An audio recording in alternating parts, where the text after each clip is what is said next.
If you're watching this, it's likely that you or someone close to you has experienced a traumatic brain injury and you're looking for clarity and support. In this chapter, we'll talk about what a traumatic brain injury actually is, how doctors classify them, and why they're often misunderstood. I'm here to help you understand and navigate what can feel overwhelming. In the last chapter, we talked about the situations that can lead to a traumatic brain injury. Now let's pause and really understand what a TBI means. What's going on inside the skull when someone has a TBI? How do doctors classify the severity? This chapter will be a friendly, clear explanation of the injury itself, because to advocate for someone with a brain injury or to live with one, it helps to know what's happening in that 5-pound organ between your ears. At its core, the traumatic brain injury, TBI, is exactly what it sounds like, an injury to the brain caused by trauma. We're not talking about strokes or tumors or illnesses inside the brain. We're talking about an external force messing with how the brain works. The CDC's plain definition is useful. A TBI is an injury that affects how the brain functions and is caused by an external bump, blow, jolt, or penetrating hit to the head. In other words, something from outside your body causes your brain not to function normally. Now, the brain is soft, gelatin-like organ. It actually floats in cerebrospinal fluid inside our skulls, nature's way of cushioning it. Normally, that fluid in our skull protects the brain from everyday bumps.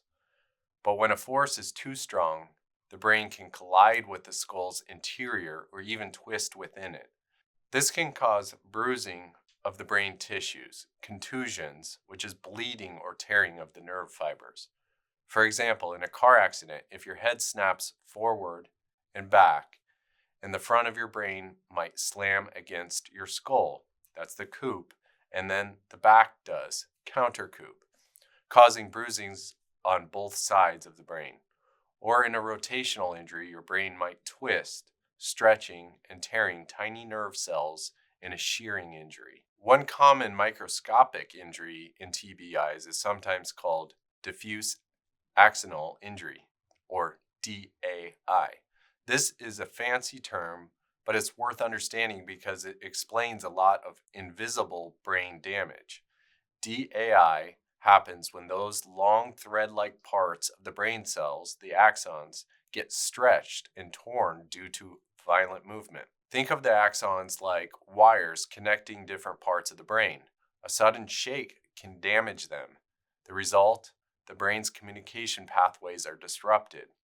What's tricky about DAI is it often does not show up on a regular CT scan or MRI.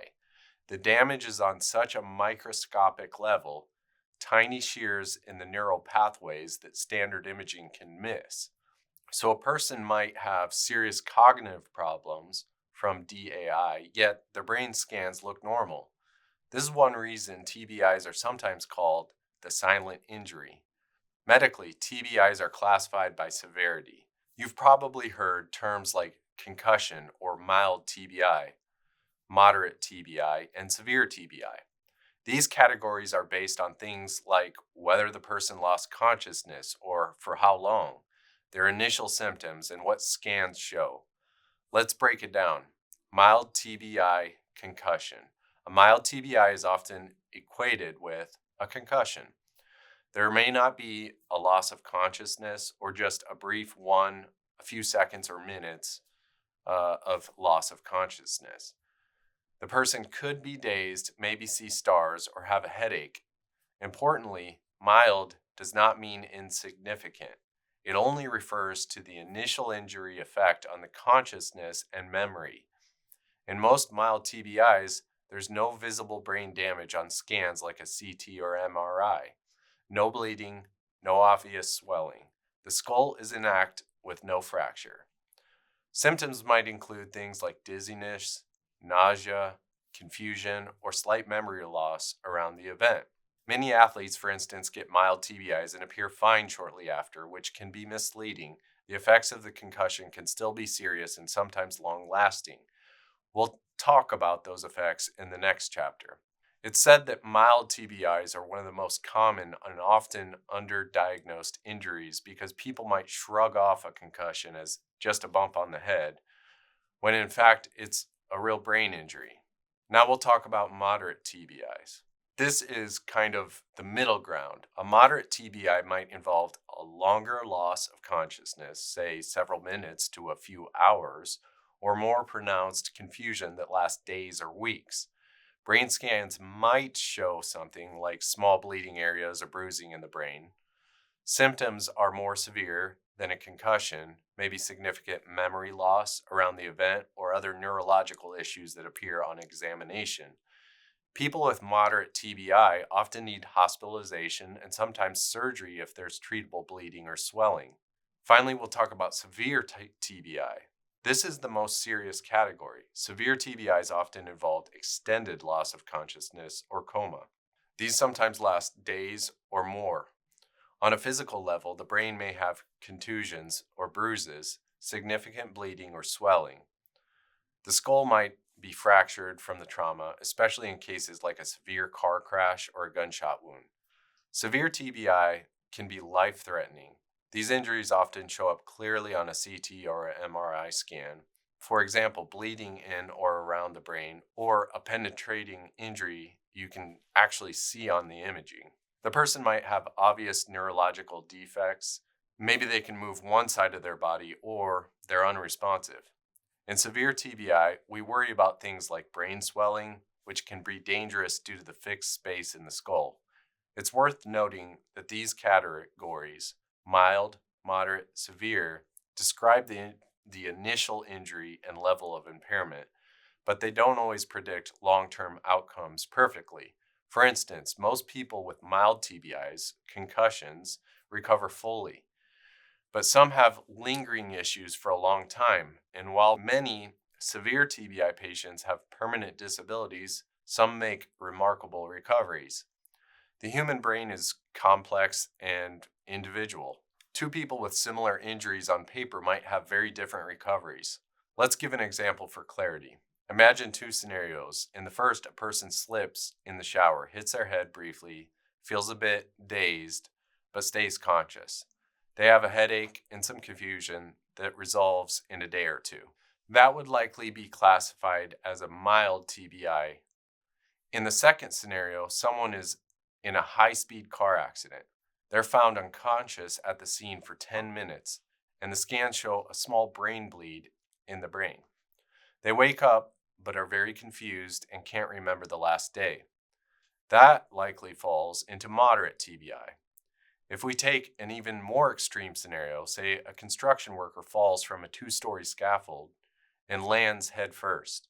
They're in a coma for a day, and the CT scan shows a serious brain bleed that needs surgery. That's a severe TBI. Another angle to understand TBIs is whether the head injury is open or closed. An open head injury means something penetrated the skull, like a bullet or a piece of shrapnel, or bone fragments from a fracture. A closed head injury means that the brain is injured from movement or impact, but nothing actually breaks through the skull.